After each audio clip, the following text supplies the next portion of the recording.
today. From Lumen Field in Seattle,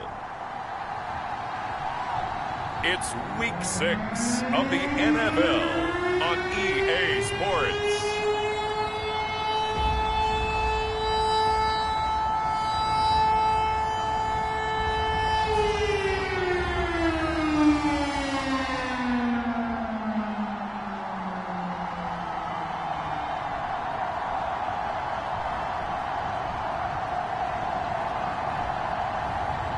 It's the Seattle Seahawks taking on the New Orleans Saints. With Mount Rainier in the distance, there are few cities finer on a clear afternoon than this one, and we have a picture-perfect day for football at Lumen Field in Seattle. This crowd, as we've come to expect in recent years, as loud as any in the NFL, and they get even louder when their Seahawks are introduced. We're ready for football as the Seahawks get set to do battle with the New Orleans Saints.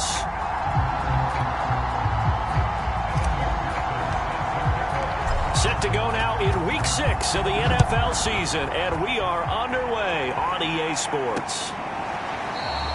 And no run back on the opening kickoff. It'll come out to the 25. So out come the Seahawks now for their first possession.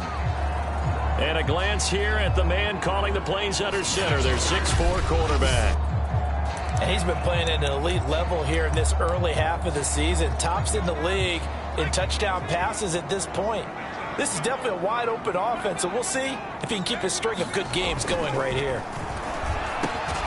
Here's a throw, complete right side to start things out.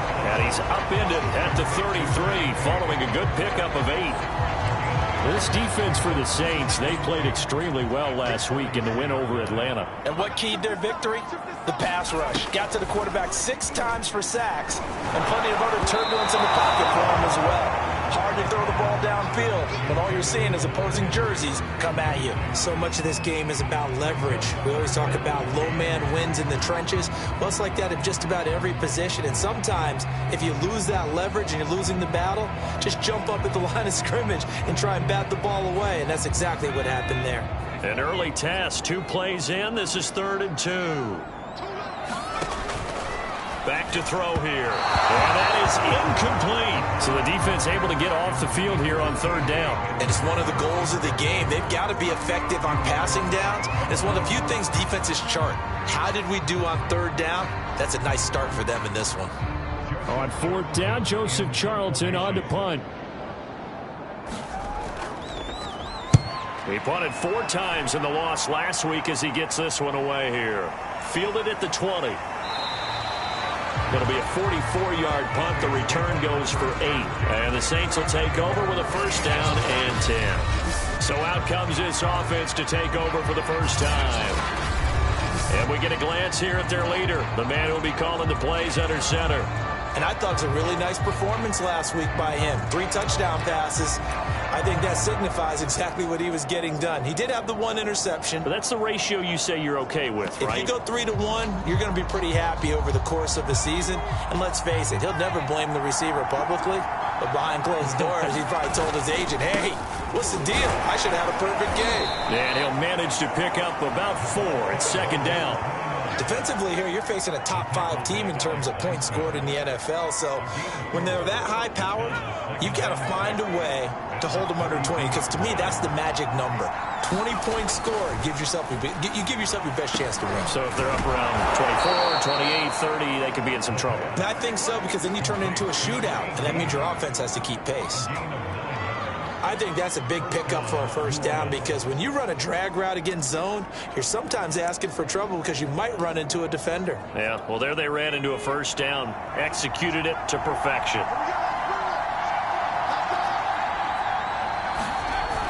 A 1st down carry for Smith. It's a 6-yard gain on the ground, and that'll make it 2nd and 4. So, Charles, you look at this offense, so what a start to the season. 5 wins without a loss. When do you think that you start believing that maybe you're in the midst of something special? Well, you and I both know every head coach never wants that thought to creep into a locker room. But the truth of the matter is, not quite at this time, because if we look at the Steelers in 2020, they're a great example. Remember, they started 11-0, then lost 5 of 6 and went out in the first round. But I think if you get toward mid-November, the Thanksgiving time frame, and you're still doing this, that's when things start to get real for a ball club. That may be a sneak peek on this opening drive of what this young rookie can showcase, his legs. And normally, as you start a game, you're just thinking, can he get the snap? Can he hand off? Can he just execute? Instead, he doesn't waste any time on wrapping another dimension to his game, showing off those wheels and picking up some... Oh, that's into a sea of bodies, and it's intercepted. Picked off at the 39. And he's able to get it back here to the 43-yard line. They brought the house that time on the young rookie, maybe a little rattled through the pick. And you have to be prepared for a lot of pressure as a rookie quarterback, because most defensive coordinators are going to test you that way. So when you see that, the ball's got to get out of your hands quickly, and that means your receivers have to understand they have to break off their routes quickly as well. And he'll work this forward for about 3 at second down. Well, that's just a pile of bodies there, and that's when you kind of find out who's a tough guy, right? Who can stand up and make a play. It was only a 3-yard run, but for both sides, they had to walk away from that feeling like, okay, I can stand up when the going gets tough in here. Now a throw here, hauled in, and he's able to take it across midfield before going out of bounds. A gain of 3 last play. This time they double it and pick up 6. And I see an extra defensive back on the field. Little surprise here on 3rd and 1. They'll look to throw. And he's taken down here by the Saints. Myles Garrett able to get outside the numbers and drop him for a loss of a yard. Partner, we had their game last week where they had 6 sacks, so a little bit more momentum here again in the first quarter. And last week it appeared that they were coming out of sprinters blocks, chasing the quarterback. So how do they continue that? How do they keep making it happen? Different looks, different disguises, different angles that they chase him. They were so disruptive last week. We'll see what the trend is here as we go forward. And no return here. Where will they spot it? They say just outside the 20-yard line. New Orleans Saints, they get ready to set up shop for their second drive. And following the interception, we'll see what they can put together on this drive. I can hear my old college coach right now. He always used to tell us before every game, the team making the fewest mistakes will win. What they're hoping is that last mistake is their only one of the game. Coaches, that's all they talk about, turnovers, right? Minimizing those and maximizing opportunities. And he'll be taken down, but not before they work it across midfield. The fullback comes through with a big play there. Well, not many teams use the fullback in the passing game. Heck, not many teams use a fullback anymore in the NFL. And even with those that do, you don't typically see a lot of big plays when the ball's thrown to him. In this case, it exceeded expectations. Doesn't matter whether it's a zone coverage or a man coverage, the drag route can be effective when it's run well. So here's a 1st and 10 at the 38.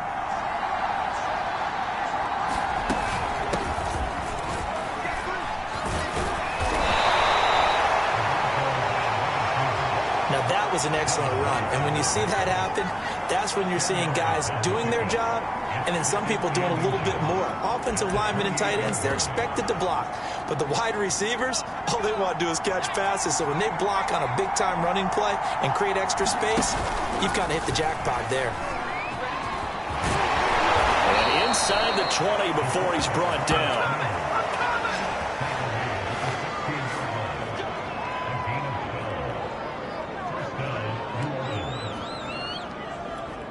So the ball down to the 16 here for 1st and 10. From the red zone now, they'll look to throw. And that one off the mark behind him, incomplete. I think he's got to be careful not to force anything into coverage right there.